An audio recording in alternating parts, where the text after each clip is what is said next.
In the fourth year of their marriage, Samuel kept a young female college student outside. She was cheerful, beautiful, and full of vitality. She dragged Samuel, a man worth billions, to eat at street stalls and chase after her favorite esports player. Samuel called, "I won TV home tonight. I'm going to watch Thomas compete." The girl beside him scoffed, "That boring old woman. Does she even know who Thomas is?" They had no idea after the call ended Thomas pinned me against the dimly lit car interior. His slightly sharp canine teeth pressed into the nape of my neck, sending a faint sting. "Sis, I won the match tonight. How are you going to reward me?" When the first time I met Clara was on my 26th birthday. I was still smiling and chatting with guests at the party. There's some business at the company. Samuel will be home a bit later, but the gift has already been delivered. Before I could finish my sentence, Samuel brought her in right in front of me. Clara, dressed in a bright red little dress, clung to Samuel's arm curiously, looking around. "Like a lively little sparrow," she chirped. "You said you'd take me to an interesting place to play. Is it here?" She glanced around, her gaze lingering on my face for 2 seconds before shifting away. "Wow, that cake looks delicious. I want some." Samuel smiled at her, indulging her as she turned my birthday dinner into a complete mess. The guests around whispered among themselves. How dare she act so brazenly, making a scene right in front of Olivia. She asked the favorite, even though they're married, Olivia still had to chase after him, didn't she? How humiliating being publicly slighted on her birthday and not daring to say a word. If it were me, I'd want to die. I wrapped myself in the expensive evening gown, pretending not to hear those mocking words. I simply found Samuel and whispered softly, "We agreed before that you wouldn't bring people to me. Regardless, we should at least maintain basic decency." Before I could finish speaking, he rudely interrupted me. Having had a few drinks with Clara, his eyes carried a slight tipsy haze. The contempt and disdain in his gaze became even more pronounced as he looked down at me. "Olivia, it seems I've spoiled you too much in the past." He chuckled. "What status do you have to talk about dignity with me?" I froze in place. The exceptionally bright lights overhead shone down. The hard shell I had painstakingly built up melted away like snow under his mocking gaze. Coming from a modest family like the Lee household, yet managing to marry Samuel, everyone thought I was reaching above my station. In fact, I wasn't even fully considered a member of the Lee family. She's shameless enough, but women from that kind of place are naturally. Behind us, someone's careless remark grew slightly too loud. It reached our ears. Samuel indifferently handed me a check. "Go ahead and invest in that project you mentioned last time on your own. Olivia, don't think I owe you any apologies either." He raised an eyebrow. "Learn how to please me better, and you might fetch a higher price for yourself." The evening banquet had devolved into farce. Samuel left with the drunken Clara in his arms. Before they were even out of my sight, the two were already kissing under the garden lights. Through the rain-streaked glass, I watched them calmly for a while. Then I lowered my head and carefully tucked away the check. Then she took out her phone and tapped into the pinned conversation. Before the dinner began, she had sent a message saying "miss you a little," which received 6 replies in total. 5 hours ago, 1. 4 hours ago, "I have to train now." 3 hours ago, "Actually, I don't mind being interrupted during training." 2 hours ago, they said "Today is your birthday." 1 hour ago, "Happy birthday." And the message that just popped up, "I'm coming to see you." I curved the corners of my lips and smiled. I replied to him, "No need, I'll come watch your match next week." At the top of the screen, the words "typing" flickered for a long time. He finally sent back 2 messages. "Okay, don't tease me." 3 over the following month, Samuel openly attended various events with Clara, just like young lovers in the throes of passion. The billionaire Samuel was dragged by her to eat street food, take photo booth pictures, and share kisses on the breezy shores of Bali. She even followed him to attend Thomas's offline competition. Thomas, currently the hottest esports player. At just 19 years old, he has already shown astonishing talent.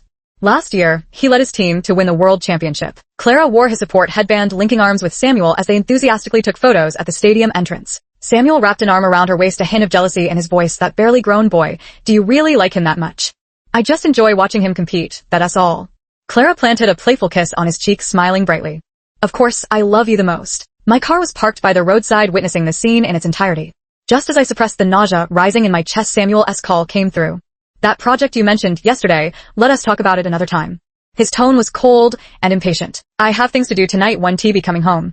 I laughed silently to myself and deliberately asked him, "What thing's going to watch Thomas's match?" Before he could finish speaking, Clara suddenly let out a mocking laugh from the side. "Does that boring old woman even know who Thomas is?" Through the car window, I watched her snatch the phone from Samuel's hand. "Mind your own business, auntie, hang up." An arrogant and domineering tone. But she was young and beautiful, like a radiant flower in full bloom. So Samuel merely indulged her by pinching her cheek before walking side by side with her into the VIP section. Everyone prefers someone younger and more beautiful. Of course, I was no exception. When my phone screen lit up again, it was Thomas calling. His tone wasn't particularly pleasant. "Are you coming or not? Last time you said you'd come watch my match, but canceled last minute. You're not pulling that again, are you?" "We're here." I wrapped my knuckles against the car window. "But you're too popular. I could only get bleacher seats. I'll come find you after the match." Thomas chuckled lightly. "Since when do you need to buy tickets to watch me play? I had the club reserve a private booth for you. Just go straight in." After a pause, he suddenly added, "Have you thought it through, sis? Last time you stood me up, you promised to make it up to me if I win this time. What's my reward? What do you want? Can I really have anything I want?" The last few words came out in a voice roughened with restraint. Even through the phone, I could picture the curve of his smirk. And those striking sharp eyes resting on me the way they desmolder with unspoken desire. I indulged in a faint smile. "Anything as fine," came the reply after a brief pause. He said, "Olivia, if I win the championship tonight, your time belongs to me." The match began through the glass. I watched Thomas put on his headphones, his fingers dancing across the keyboard at lightning speed. His expression was stern and cold, not allowing his focused gaze to waver for even a moment, until the bright red 3-0 flashed across the screen. Champions. Only then did he rise amidst the deafening cheers of the crowd, his eyes meeting mine through the sea of people and crisscrossing stage lights. My lips parted. "Congratulations." He smiled too, mimicking my silent words. "Now you're mine." This night belonged to Thomas. For the post-match interview ended, and it was already very late. Outside, a light drizzle began to fall. I had just turned into the dimly lit path leading to the parking lot when a hand yanked me into a car parked nearby. "Planning to run away again, sis?" The chill of the rain clung to us, yet the boy pressing against me radiated scorching heat. A single word flashed through my mind. Hot-blooded, I tried to struggle, but he only held me tighter. I could only explain with forced patience. "No, weren't you doing an interview? I just happened to go handle some matters." "Didn't he expect it to finish so quickly?" "Sister always says such pretty words. No one ever knows what you're really thinking." He embraced me from behind, his lips brushing against my ear. The warmth of his breath washed over me. The breath between us stirred my hair, leaving behind a tingling, ticklish sensation. "The interview isn't over yet, but it's so boring. I wanted to see you, so I left early." Young boys truly have boundless energy. Under the dim glow of car lights, his meticulous kisses fell one after another. At last, his canine teeth lightly pressed into the nape of my neck, bringing a faint sting. "Sister, it's time to fulfill your promise. I won the match. How will you reward me tonight?" My vision blurred. I struggled to blink away the tears that welled up from emotion before managing to utter a single word. Yet within my gradually clearing vision appeared two terribly familiar figures. No mistake about it, Samuel, this is Thomas's car. The next second, Clara bent down and rapped on the car window. With warm enthusiasm, "Thomas, I'm your fan. Could you sign this for me and my boyfriend?" Her eyes were almost within touching distance. I knew full well nothing could be seen from outside, yet under her seemingly piercing gaze, my entire body froze stiff. Suddenly from behind me came the husky whisper of a young man carrying faint amusement. "Sister, are you this nervous?" The tiger fangs embedded in the nape of my neck withdrew.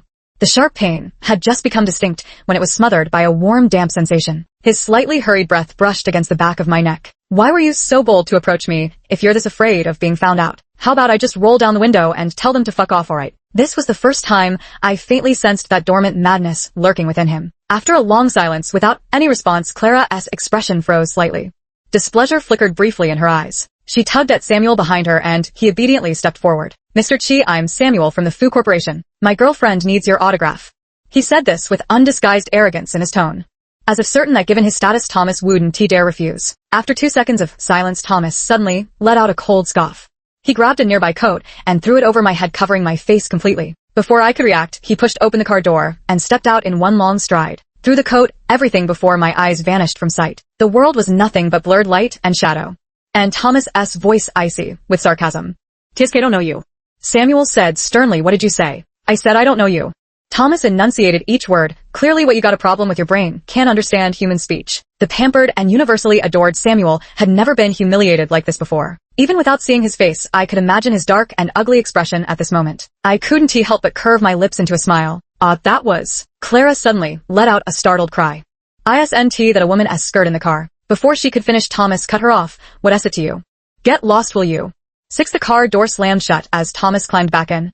I was about to take off my coat when he suddenly grabbed my wrist. Then my vision abruptly cleared, only to find the soft fabric wrapping around both my wrists, pulling them together above my head where he held them pinned. The young man inched closer, his striking features becoming devastatingly beautiful at this intimate proximity. His eyes, however, held unmistakable displeasure. "What a coincidence, sis. So this is your wonderful husband who cheated on you during your marriage." Standing so close, the coldness in his raised brow became even more pronounced. In this extremely suggestive position, I couldn't help but smile wryly. "What's the difference between him and me?" Thomas didn't say another word but kissed me with a certain intensity instead. The familiar scent of eucalyptus mingled with the crispness of rain gradually filled every inch of the car's interior. And then imperceptibly it enveloped me. Until my thoughts were lost in the turbulent waves, I finally heard his voice. "At least your taste is much better than his. Olivia, you chose me." Outside the car window, the rain pattered softly. The damp mist inside the car was like an overwhelming downpour. Thomas's home wasn't far, just a half-hour drive away. The moment I stepped inside, he seized my shoulders. The next second his lips sealed mine, with an almost brutal force grinding against them relentlessly. "I'll be gentle," He said I wouldn't hurt you. Scorching breath sprayed against the side of my neck, moving downward, while strong hands pressed against the protruding wings of my shoulder blades. Yet when they touched those uneven scars, his movements abruptly stilled. What is this? His breathing suddenly became rapid. Did he lay hands on you? I froze for a second before realizing. He was referring to those long faded whip marks. I immediately laughed it off. No. After all our families have business ties, he wouldn't he possibly. The words remained unfinished because the boy's fervent, almost reckless kiss completely silenced them. 7 When I woke up the next day, the sky was just beginning to lighten. Thomas beside me was still fast asleep. My clothes and his were tangled together, crumpled, and tossed by the bedside. By the faint light seeping through the gap in the curtains, I glanced at him once more before getting up and leaving. My car was parked downstairs. As I settled into the seat, my assistant Lily handed me an iced Americano and whispered, Olivia, the second phase of the equity acquisition was completed last night. No one has realized it was our move yet. I held the cup, listening quietly as she detailed the specifics. Also, your father called this morning. He demanded that you return to the Lee family home today. I nodded. Ignore him. If he calls again, just block him. Everything else proceed as originally planned. Lily nodded, and before starting the car, she glanced hesitantly at my neck. Olivia, your neck. I glanced at the rearview mirror and understood. I raised my hand to fasten the shirt neatly up to the top button. Don't worry about it, just a puppy bite. I had originally planned to go home, change clothes, and return to the office. But I never expected Samuel to be home. He sat on the couch with his shirt wide open, clutching a few sheets of paper in his hand. Seeing me, he said coldly, Olivia, don't you have anything to explain? I glanced at them. They were the divorce papers I'd previously asked a lawyer to draft. I remained silent. Speak up, cat, got your tongue. He suddenly stood up and strode over to me. Who do you think you are, daring to ask me for a divorce? Olivia, have you forgotten how shamelessly you groveled at my feet, clutching my pants, begging me to marry you? He threw the divorce papers in my face. The thin separating edge of the paper cut the skin at the corner of my eye and blood gushed out. I raised my hand and touched the sticky wetness. Taking a light breath, I said, I thought you and Clara were in love, that you needed me to step aside for her. You have no right to decide my affairs. Samuel laughed in extreme fury. Olivia, you're nothing but a dog raised by the Lee family and sent to my side. Now that the Lee family sees you with a slightly better attitude and lets you have a say in Lee Corporation, have you forgotten your place? He gripped my chin, forcing me to look up at him. Phase 2 of the Sichuan District Project, Fu Corporation, will cease all cooperation with Lee Corporation. Olivia, this is your lesson. You only get to live like a human being when I choose to give you face. He released my chin and let out a light chuckle. Once again, he resumed his usual condescending demeanor. Go back and think carefully about how to please me, so I might forgive you for this offense. For example, kneel and beg me one more time. 8 After Samuel left, I remained standing in place, motionless. Sunlight slanted in through the window. I stood in the light, slowly exhaled, and took out my phone from my bag. I just noticed Thomas's name trending. Thomas' girlfriend. According to insider sources, after last night's regional finals, Thomas was seen meeting privately with his girlfriend in the parking lot. Their intimate gestures. The gossip account that broke the story also released a photo. The dimly lit parking lot with fine threads of rain falling. Thomas stood by the open car door, one hand resting on the frame, his expression cold, his gaze sharp to the extreme. Everything inside the car behind him was completely concealed. Only a soft corner of a blue skirt and the logo of high heels peeked out from the shadows. The comment section exploded instantly. If I remember correctly, Thomas is only 19, right? Already in a relationship. 19 is already an adult. What's wrong with dating? It doesn't affect his matches. Wait, am I the only one curious about who his girlfriend actually is? I looked up that high heel brand. It's crazy expensive, tens of thousands per pair, and hers is a limited edition. Is he being kept by some rich woman? The club called soon after. Boss, reporters are already asking about the situation. Should we do some PR damage control? I responded calmly, pressing against the wound on my cheek. Deny everything about the relationship with Thomas. However, before the official press conference could even begin, someone had already photographed him at a cafe near the club. In the image, Thomas sat expressionless in front of a strawberry cake. Anyone could see the displeasure in his eyes. Someone dared to step forward and ask, is Thomas in a bad mood? His gaze swept over as he responded, yeah, had a fight with my girlfriend. The video quickly topped the trending list. His call came through just as I was standing at the gates of the Lai family's ancestral home. Olivia, he said, so you really plan to sleep and run, huh? 9 The night sky gradually devoured the last traces of dusk. I stood in the fading crimson glow of twilight and calmly responded. Yes, I said, got you only to realize you're just like that, uninteresting. After a few seconds of silence, Thomas spoke, his voice carrying a faint tremor. I told you not to play with me, Olivia. Don't you know adults only say those polite lies to save face? How could you take it seriously? I laughed bitterly. I warned you, Thomas. Samuel and I were both terrible people. Dead silence lingered on the other end. Moments later, the call disconnected. I pushed the door open and walked in. A ceramic plate came flying toward me, shattering against my temple. Olivia, we sent you to marry into the Fu family to please Samuel and maintain the long-term partnership between the Lee and Fu corporations. Was this one simple task really too much for you? My father stood in the living room, his face as cold as frost. Go to the study. There was a leather whip in the study. The crisscrossing scars on my back were left from when I refused to marry Samuel. Back then, Samuel's original girlfriend was Anna, the daughter of my father and his first wife. It's just a pity that during their argument Anna married someone else out of spite. In his fury, Samuel decided to sever all business ties with the Lee family. Left with no choice, my father finally brought me back his illegitimate daughter, who spent 20 years growing up in the slums. 40 lashes in total. By the end, I lay collapsed on the ground, my back a festering mess of torn flesh, the bones nearly visible. In the overwhelming pain, I heard my own voice. Alright, I'll go. I'll find a way to make him marry me. This moment was just like 4 years ago. The whip sliced through the air before landing on my body, but this time not a single tear fell. Only a burgeoning ambition mingled with pain grew rapidly within my flesh and blood. Bathed in the bright light of the study, I tilted my head back and smiled. Dad, I'll find a way to keep the Fu family's cooperation with the Lee family going. 10 that evening I had a bit to drink. I dreamed of the first time I met Thomas. He had just transferred back from an overseas team. Young as he was already the most sought-after player in the entire esports scene. At that moderately important business dinner, he was one of the focal points that drew everyone's attention. When I took my wine glass to the garden, I happened to bump into him. I smiled warmly and politely, hello Mr. Chi, my name is Olivia. Oh, I know you. He lazily responded, just now inside they were discussing and called you the Teenage Mutant Ninja Turtle. When I came out I saw your husband speeding away in his car with his girlfriend. My smile didn't falter, I know. Aren't you angry? Not angry. Don't want to get back at him. How, under the gentle moonlight, those youthful features were distractingly handsome, with a sharp glint faintly visible in his pupils. A sudden surge of drunkenness made me lean closer to him. Could it be that Mr. Chi is willing to be my partner in this tit-for-tat revenge? Thomas suddenly burst out laughing. Sis, I don't have those kinds of special interests. I blinked, what a shame then. With that I started to pull away. His wrist was abruptly seized, giving up so easily. The young man raised an eyebrow slightly, perhaps if sister says a few more words I might be swayed. The sudden ringing of my phone jolted me awake from the dream. The phone connected and Thomas's voice came through. Olivia, I'm downstairs at your place. He still carried the chill of the late autumn night on him. Yet the young man's body burned feverishly, his kisses pressing down with a kind of reckless, almost angry urgency. You spoke so harshly, sister. I really thought you meant it. But you weren't serious, were you? Those words were just for me. Still half drunk, I frowned and pinched his chin. Enough talking, I said. If you're going to do it, then do it, no more words. Thomas's movements came to an abrupt halt. A moment later the corners of his lips curled up slowly, forming a breathtaking, yet perilous smile. Sis, you said it yourself. The night breeze suddenly rose, rippling the autumn waters. In the end I clung to Thomas's shoulders, trembling uncontrollably. Gazing at his palm bathed in the light, it looked as though a rushing current was flowing over it. When Samuel's call came through, my entire body tensed up. Thomas gasped, sharply pressing his hand over mine to stop me from sliding to the end call button, and answered the phone instead. Olivia, you went back to the Lee family and got beaten up. Haven't you figured out how to make it up to me yet? Samuel's voice carried a hint of drunkenness. Forget it, I'll give you a chance. I'm at Nightfall Bar, come pick me up. The words not now died on my lips. The sudden forceful impact from behind knocked the breath out of me. Even as I bit my lip hard, a few unmistakably wanton moans escaped my control. Samuel's voice turned sharp. What are you doing? I could no longer form complete words and only managed to hang up the phone with trembling fingers after Thomas loosened his grip. Thomas chuckled softly, his scorching breath brushing against my ear as he whispered. Sis, now it's time that belongs entirely to me. 12 Thomas left the next morning. Before leaving I thought about it, and still couldn't resist. You shouldn't have admitted to the reporter that you have a girlfriend, you're still too young. He tilted his head to look at me. Aren't you my girlfriend? Just fooling around, oh. He nodded indifferently. Then you'll have to play with me, sister. A grand business banquet was to be held a few days later.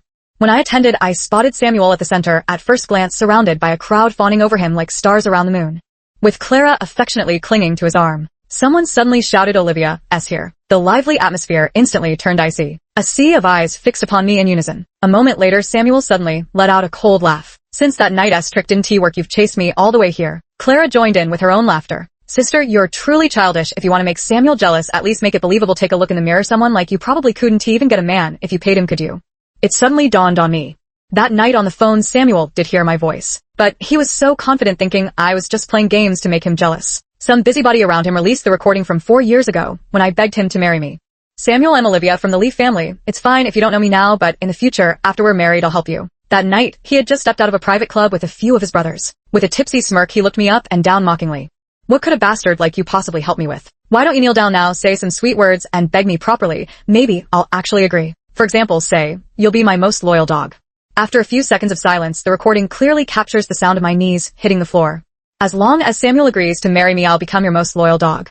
The people around burst into laughter. Holy shit, she actually said it. A bastard daughter from that kind of place just dreams of climbing the social ladder. What dignity could she possibly have? Samuel with Clara's arm in his raised an eyebrow. The same mocking expression as 4 years ago. Using such ridiculous tactics to get my attention, you might as well kneel here again. In an instant, nearly every gaze in the room fixed on me, laced with scrutiny and disdain. A wave of intense shame washed over me when a girl nearby suddenly pointed at me and exclaimed, "Her shoes, they're exactly the same limited edition pair as Thomas's girlfriend S. Didn't they say those were sold out everywhere?" Samuel's face darkened instantly. The next second, a burst of cheers suddenly erupted from the doorway. "Thomas is here." 13. I turned my head abruptly. I saw the young man pushing through a crowd of cameras, his expression cold as he made his way through the throng. He truly had an exceptionally striking face, sharp piercing eyes and brows that made him look even more formidable when slightly furrowed. But when he focused on smiling at me, starlight seemed to flicker in his eyes for an instant. He walked straight up to me, tilted his head slightly, and patiently smoothed the stray strands of hair by my ear. Then he affectionately called out, "Sis."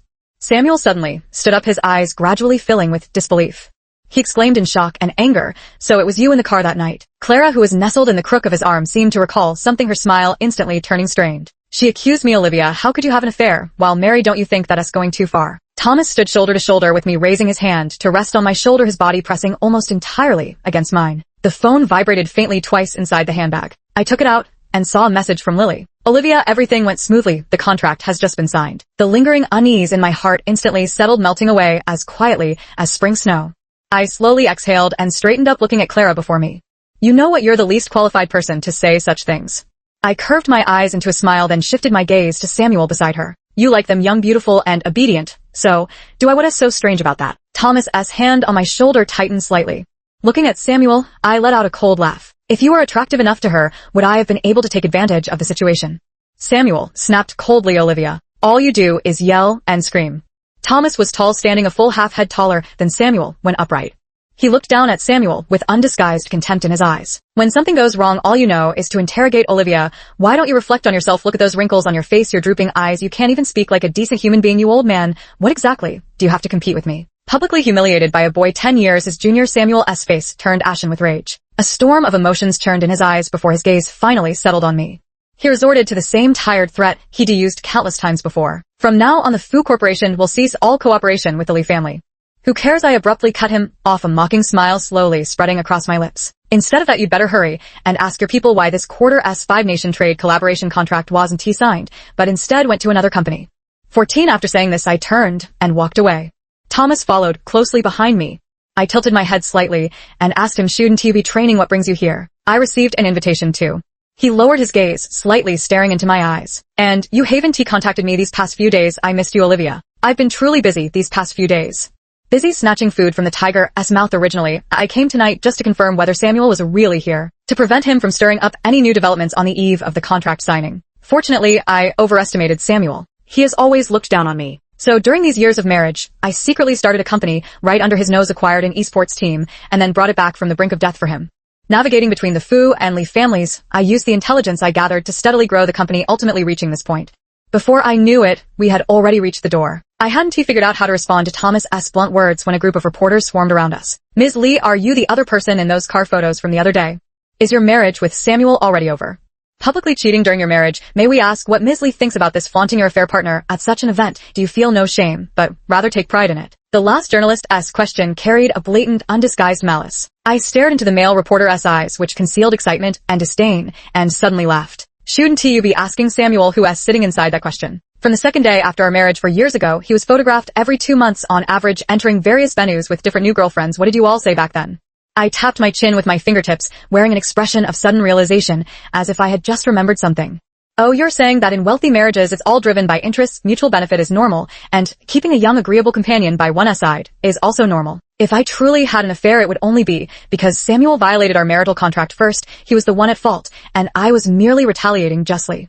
Moreover, my relationship with Thomas isn't what all of you imagine it to be. As I spoke, I subtly took a step to the side, effortlessly avoiding his attempt to hold my hand. "Aren't you all curious about who currently holds the largest stake in his Mountain Moon esports team after it was acquired by that mysterious investor?" The young man abruptly turned his head. In the sudden gust of desolate night wind, I spoke calmly and indifferently. "I'm his boss." 15. As I uttered these words, countless scenes related to Thomas flashed before my eyes like fragmented clips cut from a film reel. I added him as a friend at that banquet, but there was no further contact afterward. Until that night when a feverish Thomas mistakenly called me instead of his friend to deliver medicine. Carrying a bag of fever reducers, I used the passcode to open his apartment door. His cheeks were flushed red with fever, his mind probably not clear either. After taking the medicine, his burning cheeks pressed against my hand, nuzzling back and forth. "I'm so hot yet so cold." I looked down at him quietly and asked, "Then should I hold you?" Thomas gazed at me with watery, dazed eyes tugging at the corner of his lips, his voice hoarse. Big sister, are you trying to take advantage of me? Yes, I said, but you also have the right to refuse me. He didn't answer, just reached out and pulled me, making me tumble onto him. My hands and body are always slightly cool to the touch. Perhaps finding it comfortable, he clung to me tighter and tighter, pressing his entire body against mine. Big sister, doesn't it feel uncomfortable wearing something so tight? It does. I cradled his face in my hands, then helped me undo it, good boy. Even if it didn't go all the way. But the complete upheaval of all relationships began that night. I admit I was initially drawn by his looks, never intending to actually stay with him long term. All I wanted was that moment of pleasure. And he was so adept at this push and pull with me that I had assumed his thoughts aligned with mine.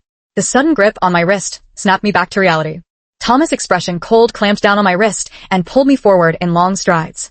When reporters tried to intercept us with more questions, he merely arched an eyebrow and regarded them with a faint mocking smile. I need to go back to the team with the boss to review the match and discuss tactics for next season. Are you all planning to tag along and listen to?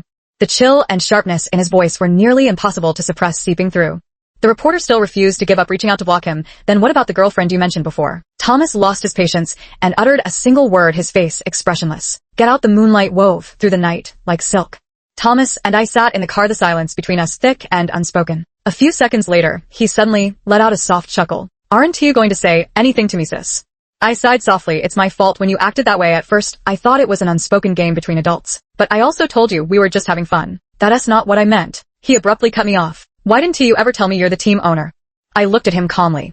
It would have complicated things. He paused as if suddenly understanding. After we were photographed and it went viral, the manager came to me saying we should hold a press conference to deny the relationship. That was your idea, wasn't it? Thomas leaned in, bracing his hand against the headrest behind me.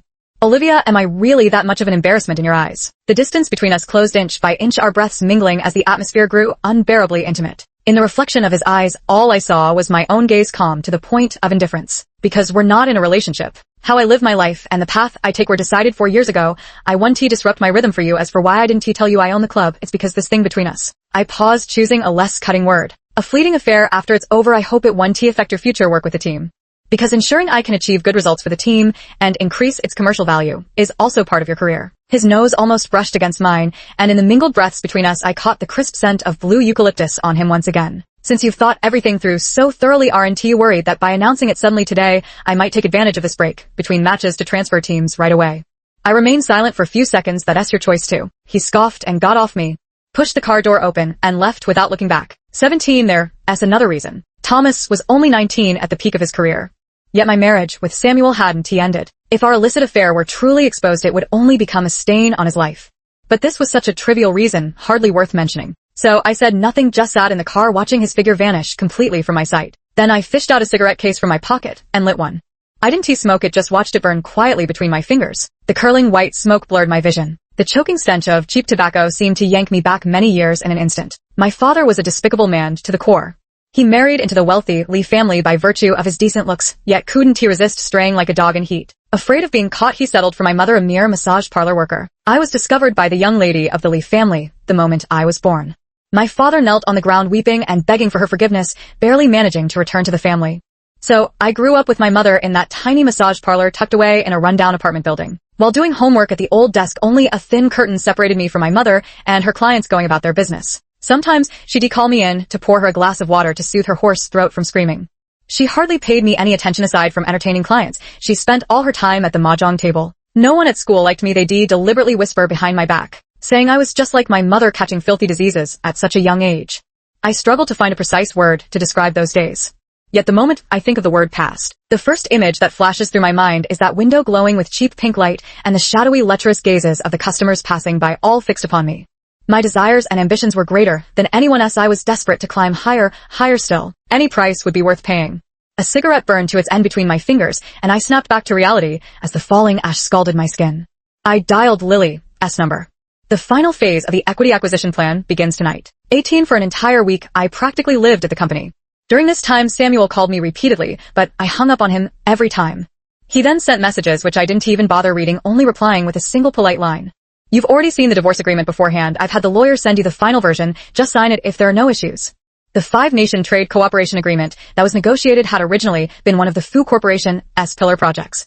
Taking advantage of Samuel's collaboration with the Lee family, I gradually extracted intelligence and core technologies. Then, bypassing the Fu Corporation, I proactively reached out to the other party's key decision makers.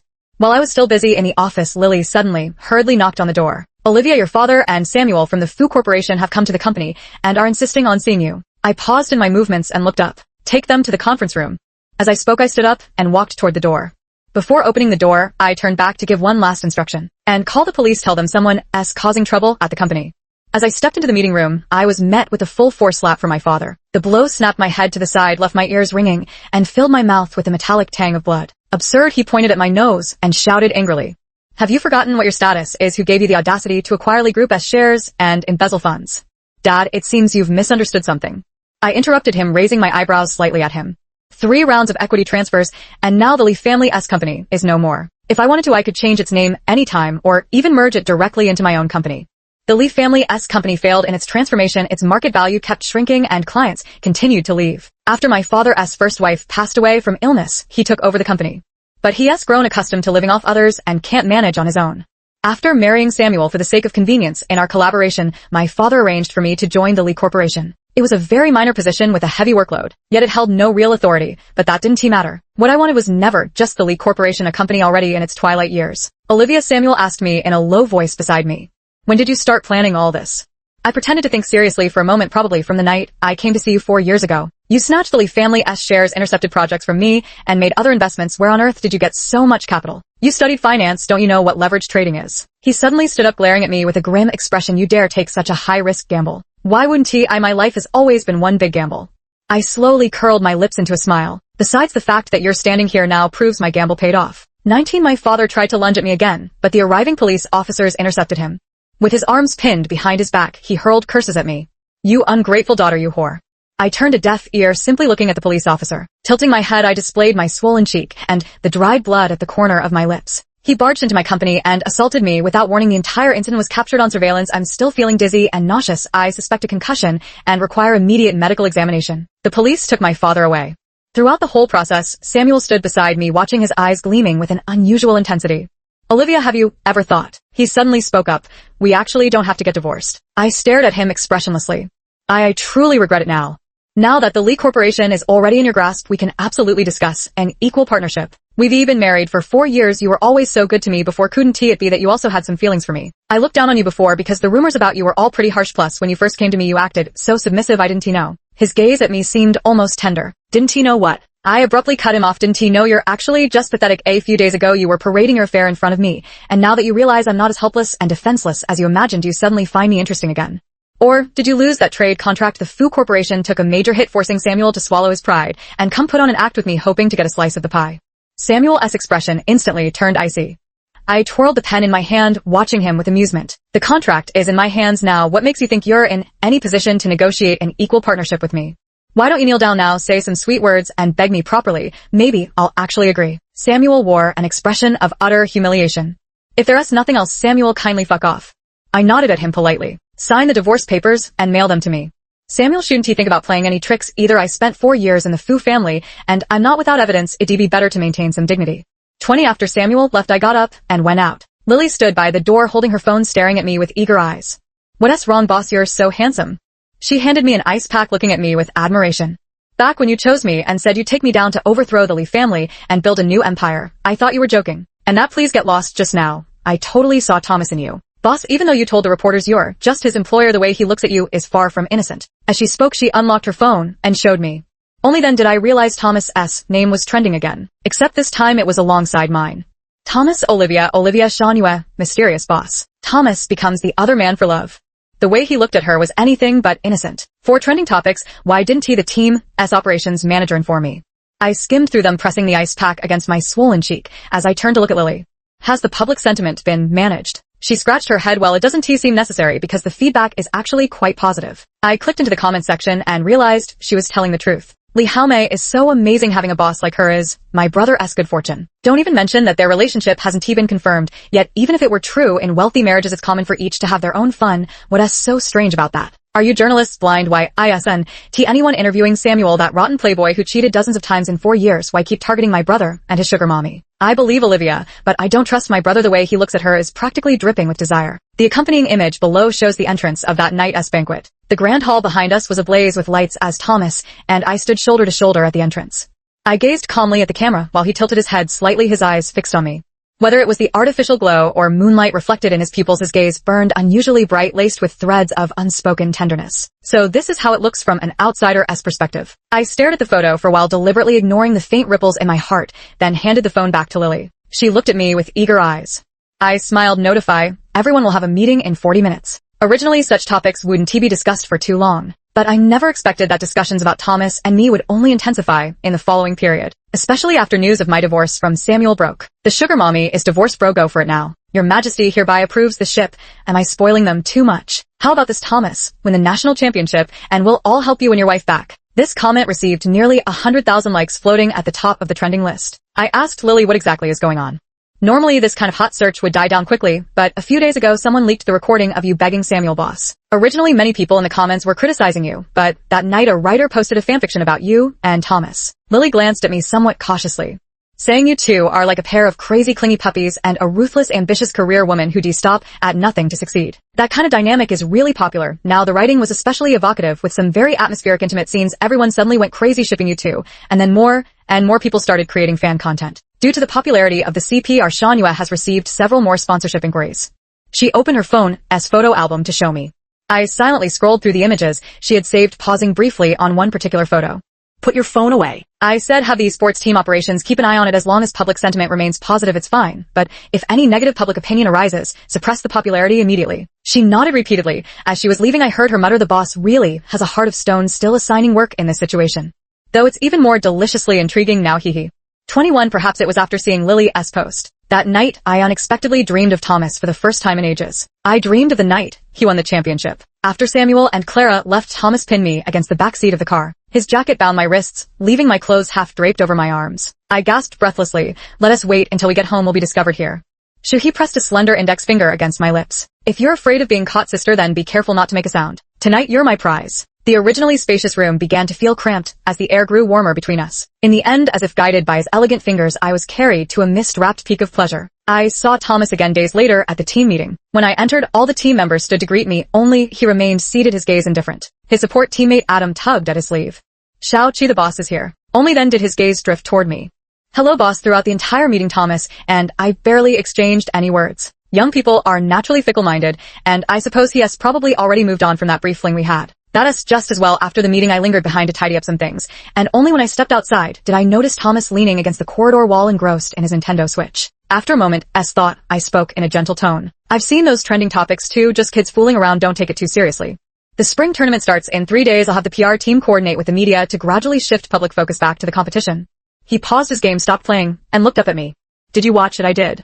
Was it good? I was taken aback for a second before responding. It was Lily shared it. I didn't. He looked closely. Keep it, don't worry about public opinion. He tilted his head slightly and spoke nonchalantly. The higher the buzz, the more it boosts the team's commercial value. The boss spent a sky-high transfer fee to buy me. I ought to deliver some worth, don't you think? 22. Within 2 days, Samuel was anonymously reported for tax evasion and illegal embezzlement, landing him in detention. That evening, the fanfiction writer who first wrote about Thomas and me updated with a new story, celebrating the ex-husband's imprisonment, hereby serving up a new FIC. I casually clicked in to take a look. It was some kind of conference room roleplay scenario.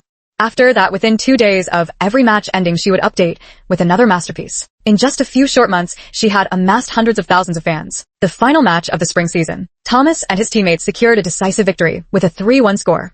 As the team's new owner, I stood right behind Thomas, watching them lift the trophy together. Adam turned his head and said, boss, wanna come take a group photo with us? I responded and walked over, only to find the empty spot left for me was right beside Thomas. We stood shoulder to shoulder, holding the championship trophy together. It was late spring, that transitional period just before summer, and the weather was sweltering. He wore short sleeves, and his slightly warm skin pressed against mine. The intensified scent of eucalyptus carried by the heat made me inexplicably recall that article I'd read before bed last night. The faint elusive sweetness of Olivia's fragrance intertwined with the woody notes of Thomas's scent, becoming an elegy beneath the moonlight. The damp waves crashed against the rocks, the churning white foam carrying that intricate aroma in every ripple. Thomas asked in a husky voice, can I taste it? Boss, why is your face so red? Snapping back to reality, I found us already seated at the victory banquet. Though reluctant to admit it, my mind had wandered the entire way here, filled with unspeakable thoughts. Fictional depictions intertwined with those moments of perfect harmony in reality, gradually morphing into an indescribable urge. I downed several glasses of wine in quick succession and stood up.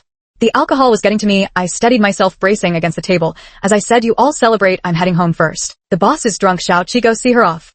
The words "no need" lingered on my lips, but before I could voice them, Thomas had already stood up. "Let's go." The elevator ascended smoothly, coming to a stop on the 46th floor penthouse. "Just see me to here. You should go back and keep celebrating with them." After speaking, I turned my head somewhat sluggishly and pressed the door unlock button. Just as I was about to enter, someone suddenly grabbed my wrist, pulled me forcefully into their embrace, then pushed me stumbling through the doorway.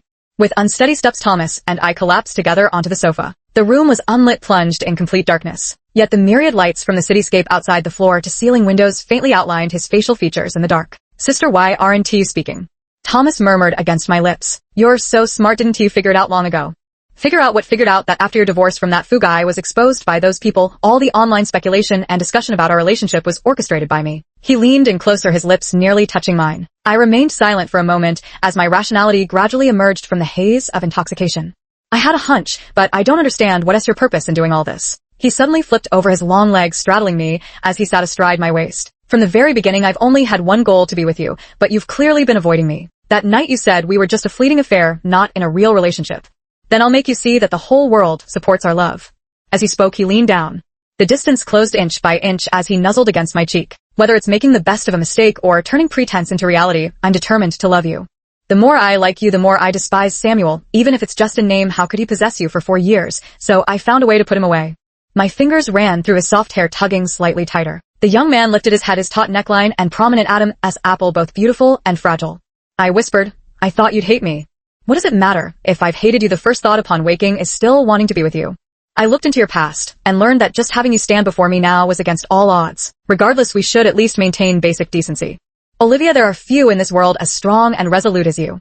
I'm still glad that when you were swayed by lust, the one you chose was me. It doesn't matter that there's no official status. It doesn't matter that you feel only desire for me without love. The kisses trailed down along the contours of the body, leaving intermittent trails of moisture that refracted the moonlight. Everything flowed in this dimly lit night with just the right amount of ambiguity. Even the hidden madness in his bones became less concealed. Like two train cars linked on the tracks, Thomas held me as we stumbled toward the window. Bracing against the glass, we gazed at the moon. "Sister, hold on tighter." After a long wet kiss, my gaze clouded with drunkenness and desire drifted absently toward the window. From the 46th floor, the moon seemed close enough to touch, and the entire city as scenery and lights spread out below us. In my gradually floating thoughts, countless fragments of the past flashed through my mind. That pink light that had glowed for so many years, the obscene scenes occasionally glimpsed through the swaying gap in the curtains. The densely packed apartment buildings, the narrow gaps between them, the winter snow that stubbornly refuses to melt completely even as spring arrives, trampled into a muddy mess. I lifted my head from the dim alley, unable to even see a full moon in the night sky. From that moment on, my heart held nothing but craving for power and desire. But when exactly did it start? These occasional thoughts of Thomas's gaze, forever sincere and burning with passion when he looked at me. The largest wave crashed violently against the reef, scattering a burst of white foam. The emptiness in my heart was suddenly filled with scorching heat. Clutching Thomas's shoulders, I gasped sharply twice. My vision blurred as tears fell. He gazed at me, reaching up to tuck my sweat-dampened, disheveled hair behind my ear. In a hoarse voice, "Spring is about to pass, Olivia. Now I give you my heart, and your heart may forever remain free." The end.